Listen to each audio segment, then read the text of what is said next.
Beliau adalah putra Azar atau Tarikh bin Tahur bin Saruz bin Raw bin Faliz bin Abid bin Salih bin Afraksyan bin Sam bin Nabi Ibrahim dilahirkan di sebuah tempat bernama Paddan Aram yang termasuk wilayah kerajaan Babylon. Kerajaan Babylon pada waktu itu diperintah oleh seorang raja yang bengis dan mempunyai kekuasaan absolut, yaitu Namrud. Ia seorang raja yang tidak mau lengser dan ingin berkuasa terus-menerus, bahkan ingin hidup terus-menerus. Karena itu ia tak segan-segan untuk membodohi rakyatnya agar menyembah berhala. Bahkan ia juga memproklamirkan diri sebagai salah satu Tuhan yang harus disembah oleh rakyat, sehingga segala perintahnya tak ada yang berani membangkang. Sebelum Nabi Ibrahim lahir, Raja Namrud pernah bermimpi melihat seorang anak lelaki melompat masuk ke dalam kamarnya, lalu merampas mahkota dan menghancurkan. Esok harinya ia memanggil tukang ramal dan tukang tenun untuk menafsirkan arti mimpinya itu. Menurut tukang ramal, anak laki-laki dalam mimpi sang raja itu kelak akan meruntuhkan kekuasaan sang raja. Tentu saja Raja Namrud murka dan memerintahkan kepada para prajuritnya untuk membunuh setiap bayi laki-laki yang baru lahir. Ketika Ibrahim lahir, kedua orang tuanya bersembunyi di dalam goa. Sejak bayi hingga menginjak remaja, ia dibesarkan di dalam goa. Ia tidak pernah melihat dunia luar. Rasa ingin tahu merasuki jiwa Ibrahim. Selama ini ia hanya melihat bongkahan batu dan tanah di dalam goa. Ketika ibunya sedang pergi ke kota mencari makanan, ia pun mencoba keluar. Begitu menampakkan kakinya di luar gua, Ibrahim tercengang. Ia benar-benar takjub melihat alam yang sangat luas. Gunung-gunung menjulang tinggi, langit biru terbentang luas, ombak laut berkejar-kejar. Di siang hari ia melihat cerahnya matahari. Di waktu malam ia melihat sinar bulan yang menerangi malam. Sejak kecil Nabi Ibrahim sudah mendapat petunjuk dari Allah. Ia merasa heran melihat orang-orang yang menyembah patung. Padahal patung-patung tak bisa bicara, tak bisa melihat, tak bisa mendengar, dan tak bisa memberikan pertolongan. Mengapa mereka menyembah benda mati? Demikian pertanyaan yang timbul di benak Ibrahim. Jika ia bertemu dengan onta, kambing, dan domba-domba, selalu bergolak pertanyaan dalam hati. Siapakah yang menciptakan semua itu? Ibrahim ingin mencari siapakah yang berkuasa atas semua itu. Siapakah seharusnya yang pantas dijadikan Tuhan dan wajib disembah? Ketika malam tiba, ia melihat bulan dan bintang. Namun bulan itu akhirnya tenggelam tak nampak lagi. Pada siang hari ia melihat matahari. Namun di senja hari matahari itu juga tenggelam tak nampak. Ibrahim berkata dalam hatinya, "Aku tidak suka bertuhan yang tenggelam itu."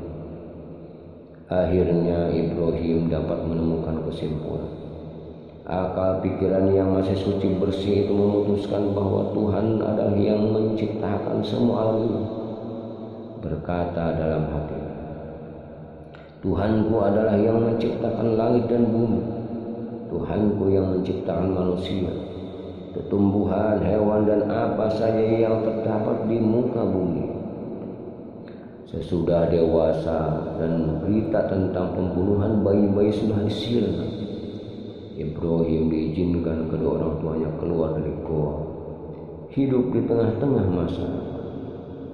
Kesedihan menggerogoti hatinya. Ternyata masyarakat di sekitar sudah bobrok mental dan akal pikiran mereka benar-benar sudah tumpul, sehingga patung dan batu-batu bergambar mereka jadikan Tuhan yang disembah-sembah. Ayah Ibrahim sendiri adalah tukang pembuat patung yang dijual ke masyarakat banyak, dan ayahnya juga menyembah patung yang dibuatnya sendiri. Ibrahim kemudian mengadu kepada Tuhan, "Ya Tuhan, aku sedang menderita batin. Aku melihat kemunkaran dan kesesatan. Untuk apakah gerangan akal pikiran yang dikaruniakan Tuhan kepada mereka? Apakah akal pikiran itu hanya digunakan untuk mencari kekayaan dan berbuat kerusakan belaka? Oh Tuhanku, tunjukilah aku. Kalau Tuhan tidak menunjuki aku, sungguh aku akan menjadi orang yang tersesat dan berbuat aniaya." Lalu Allah memberikan petunjuk kepadanya. Ia diangkat menjadi nabi dan rasul. Ia diberi wahyu sehingga keyakinan tentang adanya Tuhan bukan sekadar kesimpulan akal pikirannya belaka, melainkan berasal dari ketetapan Tuhan. Allah mengajarkan segala manusia yang ada di balik alam nyata ini bahwa di balik alam nyata ini ada juga alam gaib. Setiap manusia yang mati kelak akan dibangkitkan lagi di alam akhirat. Nabi Ibrahim sebenarnya sudah percaya akan adanya hari pembalasan di akhirat. Pada suatu hari ia ingin memperoleh petunjuk yang lebih nyata dan meyakinkan hatinya.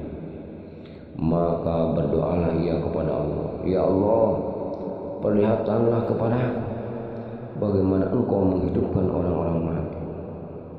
Allah menjawab permintaan Ibrahim itu dengan sebuah pertanyaan, "Apakah kamu belum percaya, Ibrahim?"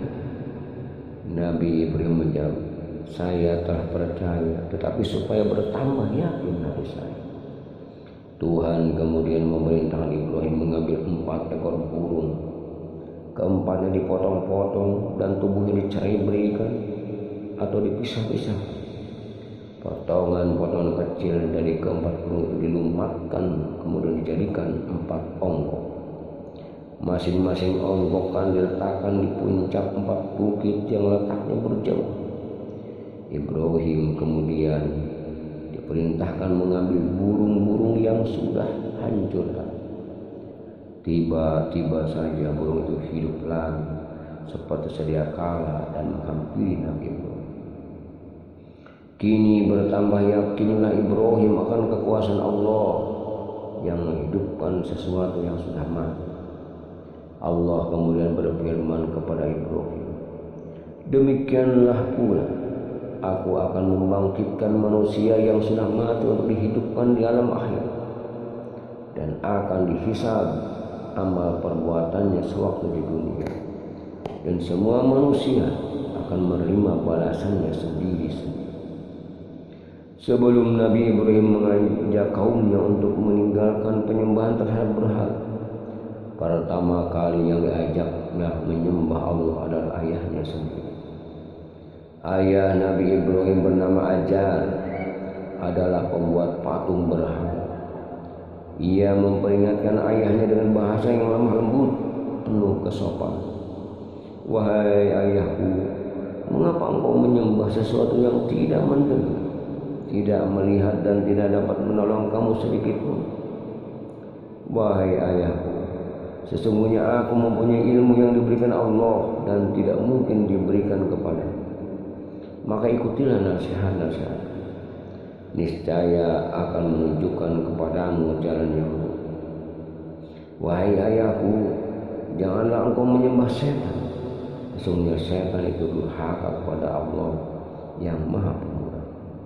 Wahai ayahku, sesungguhnya aku khawatir engkau akan ditimpa azab dari Allah yang Maha Pemurah, maka engkau menjadi kawan dari setan." Tapi ayahnya tidak mau mengikuti ajakan Nabi Ibrahim. Berkata ayahnya, Bencikah kamu terhadap Tuhan Ibrahim? Ya kamu tidak berhenti mengajak, niscaya aku akan merajammu. Tinggalkanlah aku buat waktu yang lama. Karena ayahnya tidak mau mengikuti ajakannya, ia hanya berkata, semoga keselamatan dilimpahkan kepadamu. Aku akan memintakan ampun bagimu pada Tuhan. Sungguhnya dia sangat baik padamu. Dan aku akan menjauhkan diri daripadamu dan dari apa yang kamu sembah selain Allah. Dan aku akan berdoa kepada Tuhan. Mudah-mudahan aku tidak kecewa dengan berdoa kepada Tuhan. Doa atau permohonan Nabi Ibrahim untuk ayahnya tak lain adalah karena kasih sayang selaku anak kepada ayah. Namun setelah Allah menerangkan bahwa ayah Ibrahim adalah musuh Allah, maka Ibrahim berlepas diri daripadanya. Tak ada beban moral lagi selaku anak kepada ayahnya seperti tersebut dalam Al-Quran. Dan permintaan ampun dari Ibrahim untuk ayahnya tidak lain hanyalah karena suatu janji yang telah diikrarkan kepada ayahnya. Maka tatkala jelas bagi Ibrahim bahwa ayahnya adalah musuh Allah, maka Ibrahim berlepas diri daripadanya. Sesungguhnya Ibrahim adalah orang yang lembut hatinya lagi penyantun. Nabi Ibrahim adalah seorang cerdas dan ahli logika serta strategi yang unik. Ia ingin berdialog dengan Raja Namrud di hadapan orang lain. Caranya, ia hancurkan lebih dahulu berhala-berhala yang menjadi sembahan Raja Namrud dan rakyat.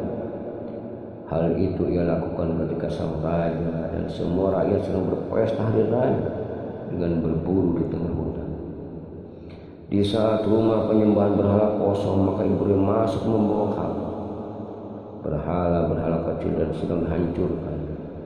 Lalu kapak yang dibawanya itu diletakkan di leher berhala yang paling besar. Raja Namrud dan pengikutnya kembali dari perburuan dengan wajah gembira. Mereka akan menggelar pesta pora sambil menyembah berhala di ruang pemujaan. Namun betapa terkejut mereka saat melihat berhala-berhala itu telah cerai.